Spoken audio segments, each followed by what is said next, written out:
Still feeling itchy. Let's do some scratching. All right, here's part 2 of my 2-part scratch paper series. Today I'm going to show you how to do it with fiber laser. Fiber laser scratch paper. Now the most important thing that I want to show you when it comes to cutting anything with your galvo laser would be either this or something like this. So when it comes to cutting with the galvo laser, make sure you have something that can extinguish a fire, whether it's something like this, which is compressed in a can, or a traditional fire extinguisher. Just have something. You can pick up a fire extinguisher at Walmart or Sam's or anywhere. Just have something available in case you do have a flare-up. Something else I like to keep handy is just a little misting bottle with water in it. Sometimes just a little mist of water is all it takes to extinguish any edges of paper or edges of leatherette or leather or anything else that could be smoldering a little bit. So sometimes just a little mist of water, and that little mist is not going to hurt your laser as long as you have the sprayer set on mist. Then you just put a little mist directed directly at your workpiece. You'll be fine. Don't go spraying it into the intakes for the fans for your laser or anything like that. All right, just be smart about it and you'll be fine. Another thing that I think is very, very, very handy when you're cutting with a galvo. I cut acrylic with my CO2 galvo. I cut leatherette with a CO2 galvo. I've cut various types of paper and other materials with the galvos. So I'm going to show you this. And this is just a smaller honeycomb that will fit on your galvo bed. So set it down and then you can do your cutting. The great thing about this one is it comes with a protective metal cover. So you put this underneath and then you're not going to mark up your galvo bed.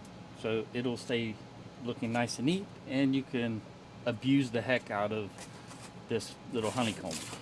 You could even use that to jig things up if you have several things or several projects that you're having to complete in succession. It does have markings on it, so you could line stuff up and not have to frame and worry about it. But anyway, those are the things that I absolutely always use or have available when I'm cutting with the galvo. A honeycomb with a protective metal cover underneath and fire extinguishers. Now that we have the safety aspect out of the way, let's get into cutting and burning some scratch paper. A couple things I've found testing scratch paper. When you're cutting it with the fiber laser, it will flare up a little bit. I haven't found a good setting that keeps it from flaring up. It could be this particular brand of scratch paper that I have. It could be all scratch papers. I don't know. I just have the one brand. But it does flare up a little bit. I keep my USB fans setting on the honeycomb, and I'll show you that in a moment. But they set on the honeycomb and direct the smoke towards my fume extraction.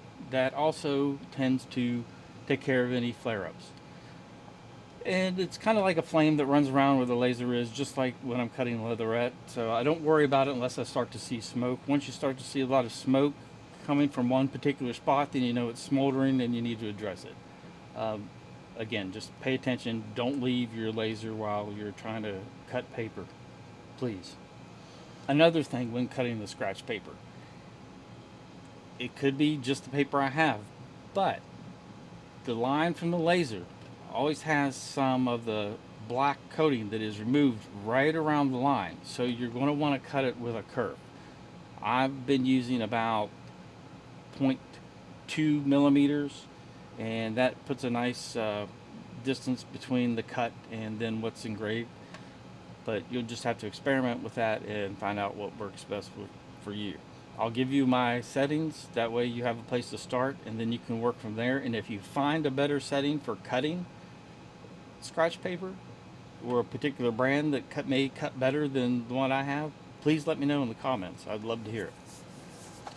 This isn't the absolute be-all end-all tutorial on scratch paper. This is just what I've discovered since I did part 1, which was the Halloween lapel pins. So now we're going to do some scratch paper with fiber, and hopefully you have some fun. With that being said, let's jump into Lightburn. Alright, just going to make this quick. Here we are in Lightburn. I have the Burn to Learn logo ready to burn, and of course, in order to learn how to burn the scratch paper, I had to burn to learn. Everything comes full circle. So the first thing I'm going to do is resize this and make it the size of the scratch paper, and we'll do a whole page. What I have is 8 by 11, so let's just resize that to, let's see, width 87, so we can make that 10, let's make it 250. I'm using a 300 millimeter lens and a 50 watt radius to engrave this scratch paper today.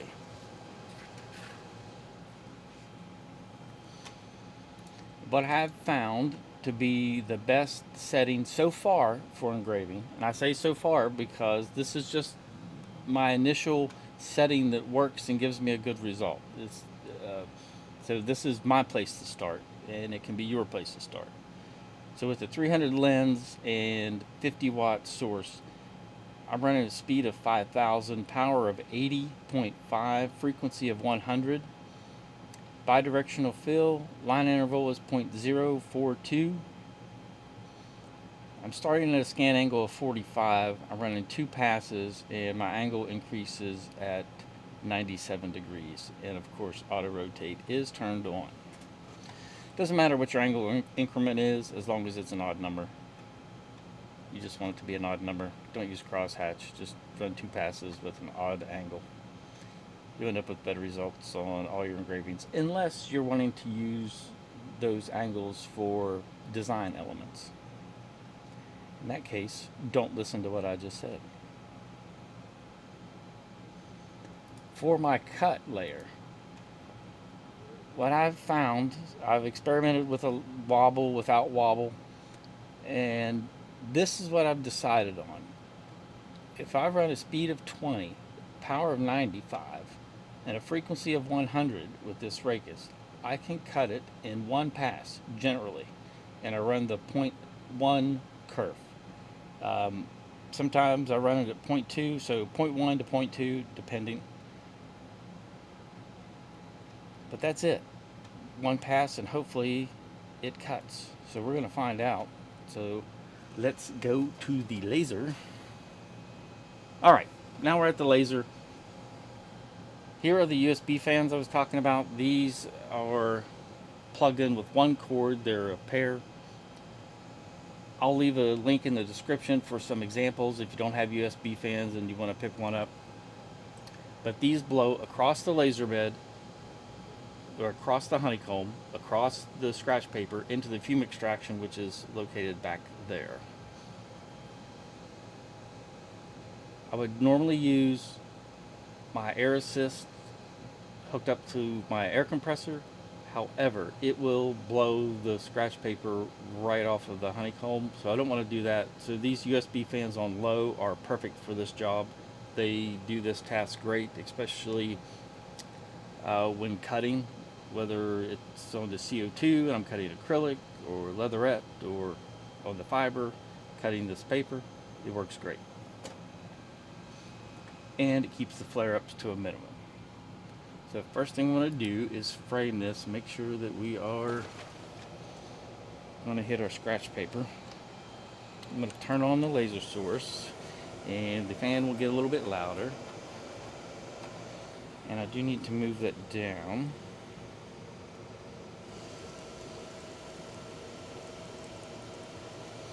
Alright, there we go. We're on the scratch paper.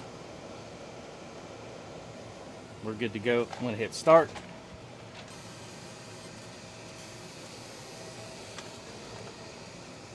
And I've experimented with flood fill.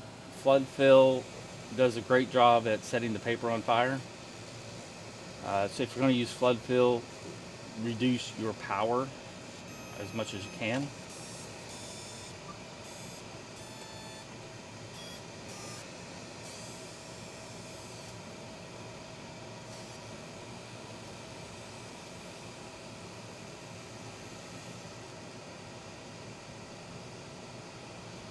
However, filling shapes individually seems to work very well, and it makes the engrave go faster.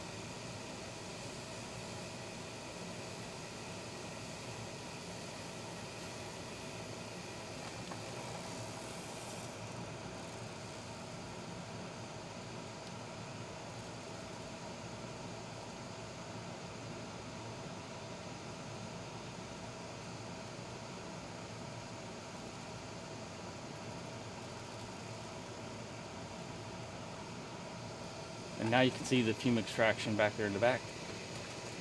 And you can see how the fans help blow the smoke out of the path of the laser beam and into the fume extraction and outside. And of course you can adjust the angles of your fans to make sure it's actually blowing the air in the proper direction. Put it right there.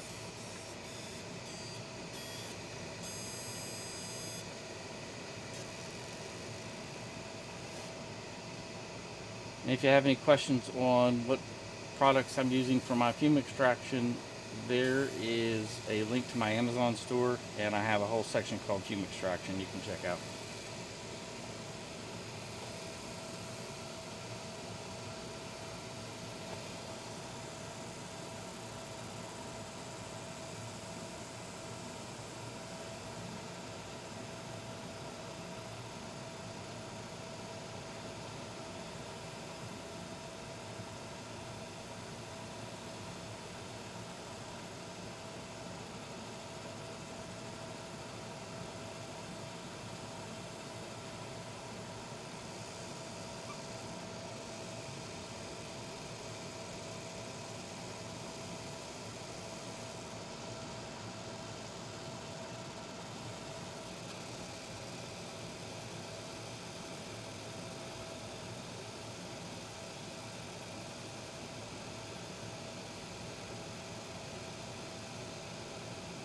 The brain is all one shape, so it does take considerably longer. It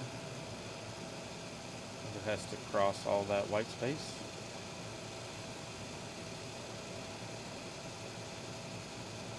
It's where having your timings dialed in and your jump speed set at the maximum that you can go to keep this beer stable and your engraves looking perfect comes in handy.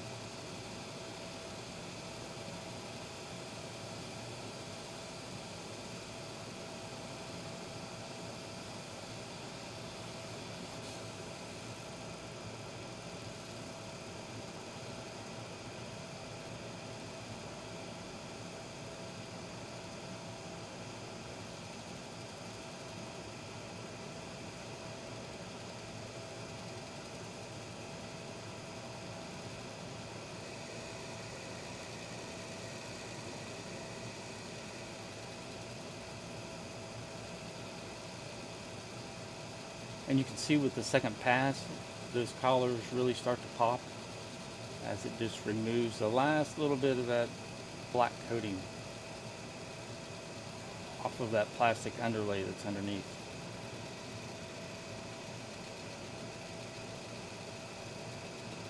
And so far in my experience, I've found that the fiber laser is producing a much brighter and more vivid engrave than the diode laser at this point.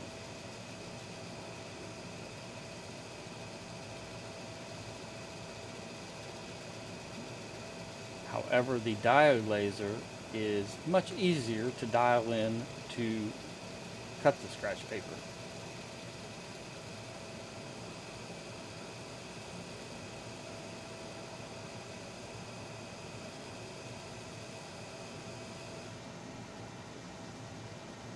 And we are about 5 minutes into this engraving.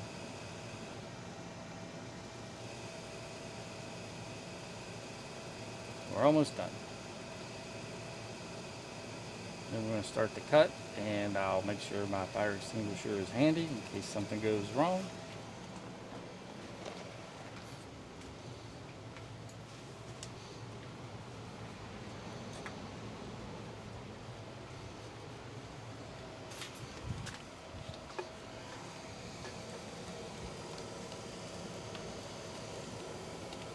And there you're seeing the flare-ups that I was talking about.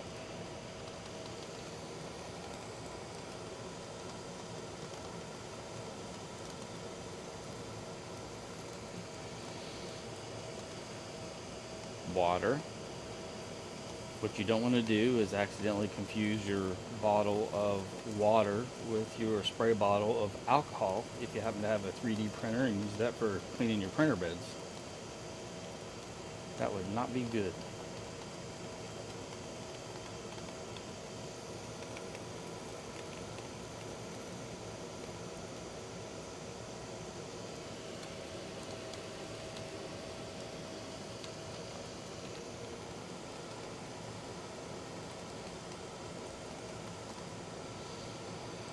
No smoke remaining, no smoldering, so it looks like we do have a nice clean cut in one pass. And here we go. I'd say that looks pretty good. Alright, and here is the burn to learn that we just cut out. I do have another burn to learn that I cut out previously. And this one I glued to plywood beforehand using the same process in part 1 of this video. Now, see how shiny that is? That's where the magic happens, is in the finish. Because it will go from being this matte finish to nice and bright. And you can see the difference in the engrave of the fiber laser versus the diode. The colors are so much more vivid. Alright. Now I'm going to go get the magic spray and spray this, and then you can see how the Rust-Oleum triple thick glaze makes this look amazing. I'll be right back. Alright, I'm going to hit this with a coat of the Rust-Oleum triple thick for you. This will curl, this particular scratch paper. You can glue it down after the fact with some super glue or whatever you prefer, but just be aware that it will curl.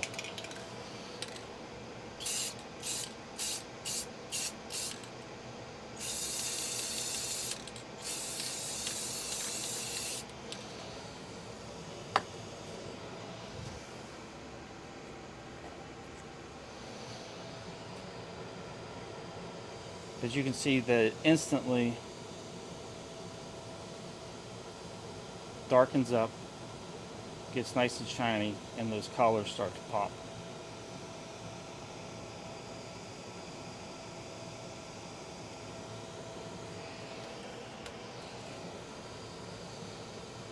Rust-Oleum triple thick glaze. Rust-Oleum triple thick glaze is what you want.